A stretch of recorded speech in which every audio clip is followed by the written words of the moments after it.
Kalau ngomongin UFC Fight Night tanggal 26 Juli 2026 di Abu Dhabi, memang perhatian banyak orang bakal langsung tertuju ke laga utama Magomed Ankalaev melawan Bogdan Guskov. Tapi jangan salah loh, ada satu duel di kartu pendahuluan yang diam-diam justru bikin banyak pengamat MMA penasaran.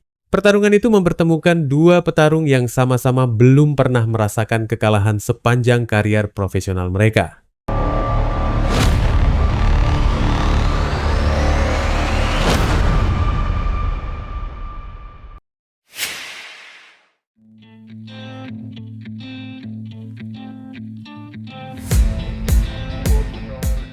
Di satu sudut ada Magomed Zainukov dengan rekor sempurna 8 kemenangan tanpa satupun kekalahan.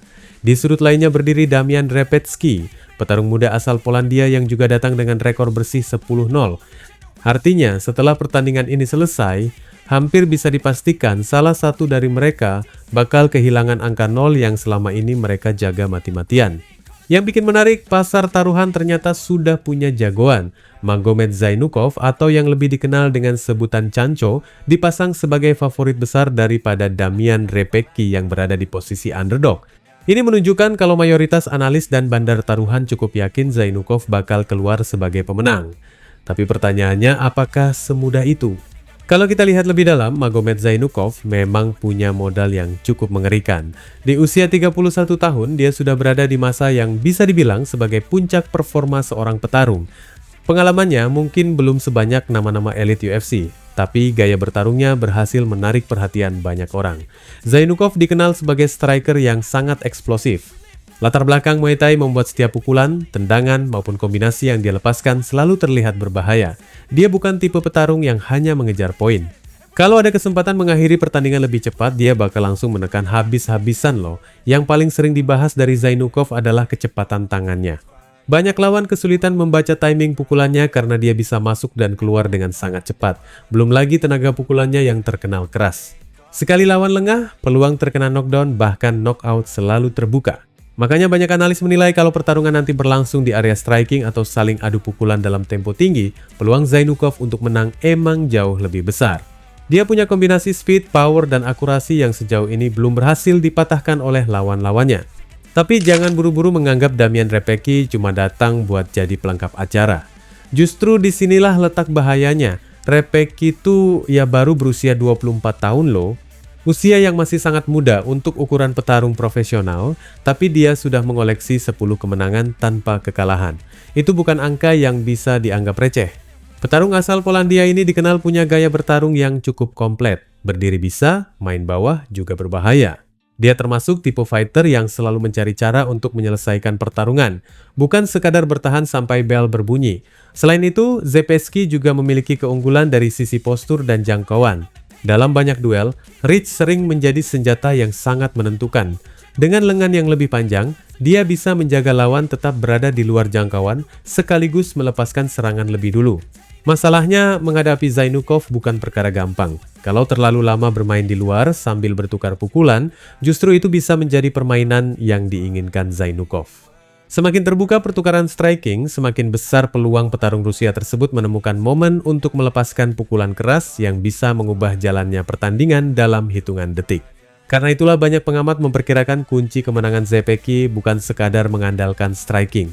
Dia harus mampu mengacaukan ritme lawan, dia harus membuat Zainukov tidak nyaman sejak awal ronde. Kalau perlu tempel terus, dorong ke pagar, paksa clinch, ubah tempo pertandingan, dan kalau ada kesempatan langsung bawa duel ke bawah. Semakin lama pertandingan berjalan, peluang underdog ini justru bisa semakin terbuka. Kenapa? Karena tekanan mental biasanya mulai muncul ketika laga memasuki ronde-ronde akhir. Disitulah faktor kardio, kesabaran, dan kemampuan membaca situasi menjadi sangat penting. Kalau Repecki mampu bertahan dari badai serangan awal Zainukov, bukan tidak mungkin justru keadaan akan mulai berbalik. Ini yang sering terjadi di dunia MMA. Petarung yang terlalu percaya diri mengejar knockout di awal, kadang mulai kehilangan tenaga ketika pertarungan memasuki ronde berikutnya. Sebaliknya, lawan yang tampil sabar justru menemukan celah saat kondisi fisik mulai menurun. It's a big fight for the debut. It's a big fight. He's famous. He's famous because of his nickname, because he is part of Team Makachev.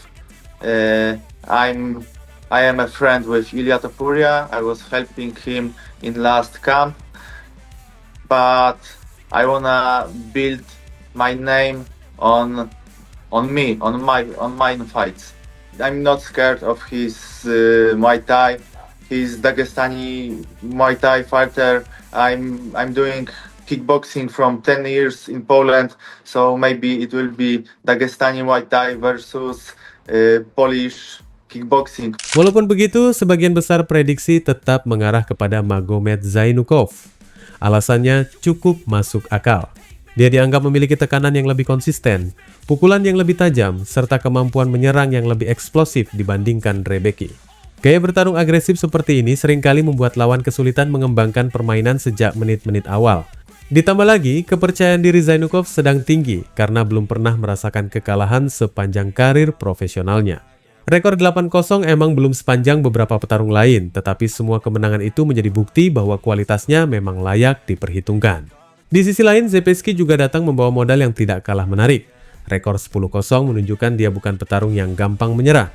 Bahkan justru banyak penggemar MMA yang penasaran apakah status underdog ini malah bisa membuatnya tampil tanpa beban.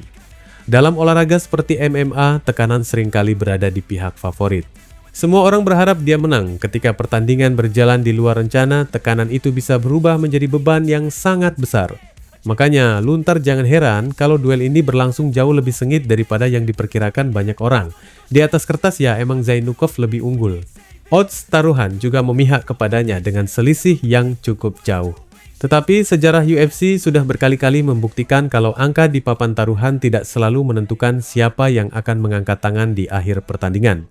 Satu pukulan yang masuk bersih, satu takedown yang sukses, atau satu kesalahan kecil saja sudah cukup mengubah semuanya.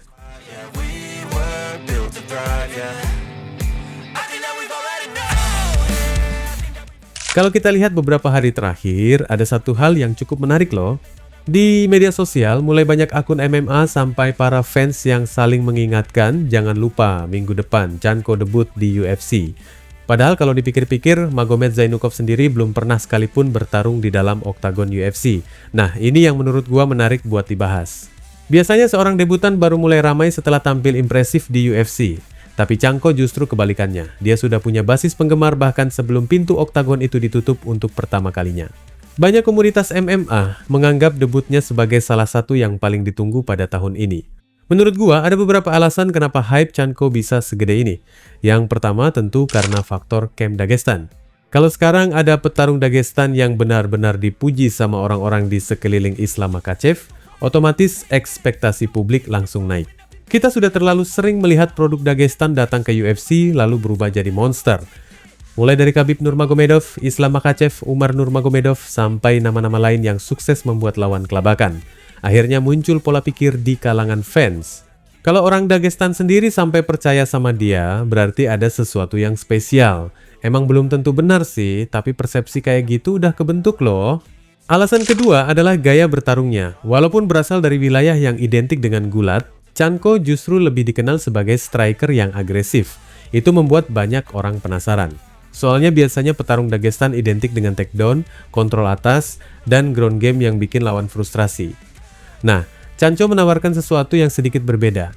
Dia lebih suka bertukar pukulan. Kombinasinya cepat, tendangannya keras, dan dia punya latar belakang Muay Thai yang cukup kuat. Jadi banyak fans yang penasaran apakah gaya striking seperti ini bakal tetap efektif ketika menghadapi level kompetisi UFC. Alasan ketiga menurut gua justru yang paling besar pengaruhnya, efek viral. Nama Chanko sudah lama beredar di komunitas MMA internasional karena momen-momen di luar pertandingan, mulai dari penampilannya di Dana White's Contender Series sampai berbagai potongan video yang membuat namanya cepat dikenal di internet. Bahkan julukan yang sempat viral membuat orang yang awalnya tidak tahu siapa dirinya jadi ikut penasaran. Tapi disinilah gua rasa banyak orang juga harus sedikit mengerem ekspektasi. Hype itu emang penting. Popularitas juga penting. Tapi yang menentukan semuanya tetap ketika pintu oktagon ditutup. Kalau kita lihat rekornya memang masih sempurna. 8 kemenangan tanpa kekalahan jelas bukan sesuatu yang bisa diremehkan. Tapi kita juga harus jujur mengatakan kalau UFC adalah dunia yang berbeda. Dan Damian Rebecki bukan lawan yang cocok buat pemanasan. Rekor 10-0 miliknya juga berbicara banyak. Bahkan mayoritas kemenangannya diraih lewat penyelesaian sebelum bel akhir berbunyi. Artinya UFC benar-benar menguji Chan Ko sejak laga pertamanya. Menurut gua pribadi, justru ini keputusan yang bagus dari UFC. Kalau Chan Ko menang meyakinkan atas petarung yang juga belum terkalahkan, hype yang selama ini cuma ada di media sosial bakal langsung berubah menjadi bukti nyata. Sebaliknya, kalau dia kesulitan atau bahkan kalah, publik juga akan cepat tahu bahwa masih ada banyak pekerjaan rumah yang harus dia benahi. Jadi menurut gua nih ya, pertandingan ini nggak sebatas debut loh. Ini adalah tes pertama untuk menjawab satu pertanyaan besar yang selama ini beredar di kalangan fans. Apakah Magomedzainukov emang calon bintang berikutnya dari Dagestan, atau dia baru sebatas fenomena internet yang kebetulan sedang viral? Wassalamualaikum warahmatullahi wabarakatuh.